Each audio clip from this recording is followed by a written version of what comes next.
My name is Karol and I'm reading a statement from a friend of mine. My friend was laid off a year or so ago and is looking for work. She has a very expensive chronic medical condition. It's not curable, but it is treatable. Her medication costs $40,000 a year. If she doesn't receive it, she'll die. Last year, she and her husband spent $13,000 out of pocket, mainly due to the fact that his company changed hands and changed policies 3 times. Even though this change was out of their control, they had to start over with a deductible and out-of-pocket expenses with each change. The $13,000 was in addition to the over $40,000 they spent on their insurance premiums. $4,000 that they spent on their insurance premiums. Her husband does not make that much money. He clears about $820 every 2 weeks, which means that over half of what he brought home went towards her medical bills. To make it even worse, since the health insurance industry is for profit, they will charge $40,000 extra in premiums to any employer that insures her. She's currently unemployed, and her profession is in an industry that is made up mostly of small companies.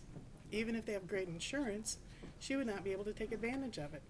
She would have to stay on her husband's policy. Most small companies can't bear the expense of another $40,000 in premiums.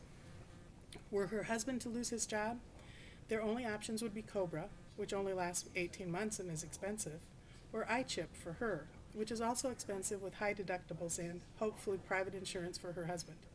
After 18 months, if neither of them is working for a large company, they would begin the process of going on Medicaid, which would mean they would have to go through a spend down and lose everything they own.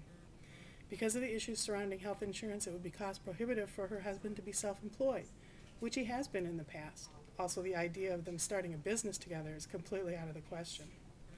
People with her condition that are on Medicare have an additional problem.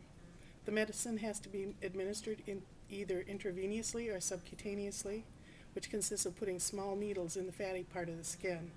Older people might have a problem trying to put needles into their skin, not to mention trying to insert an IV. That's very difficult to do for a younger person, much less someone that has tremors or arthritis.